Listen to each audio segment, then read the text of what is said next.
Bukod sa sushi at pokpol ay meron pa po kaming noodles at eto nga pinipare ko na ang chicken breast and then binlance ko na po ang ating ramen noodles kasama ang carrots at broccoli and then tatimeran ko lang po yan ng 5 minutes at habang hinihintay po natin yan na maluto ang ating noodles ay lulutuin na natin ang chicken breast na ating in-slice and then ibibiling lang po natin yan para hindi po masunog mga pre.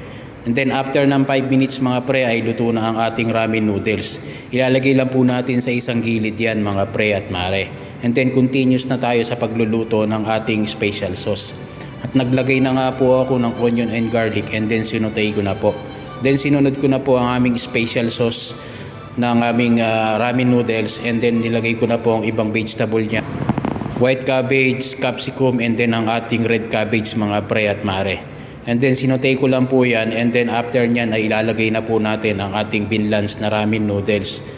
And then halu-haluin lang po natin yan ng konti para po medyo madry ang ating sauce mga pre. And then pagkasutay-sutay ko nga yan mga pre at medyo dry na ang sauce ay ayos na yan mga pre. Ready na po yan sa ating plating mga pre. At kung nagustuhan mo ang ating menu for today, pakishare and follow naman ng aking page. Salamat! At balik na nga po tayo sa aming ramen noodles. At ito nga po, ipinortion ko lang po ng maayos at nilagyan ko lang po siya ng spring onion and then ng ating sesame seed. Salamat po ulit sa ating mga bagong kaibigan dyan. Yun lang, salamat. See you my next vlog. Alright.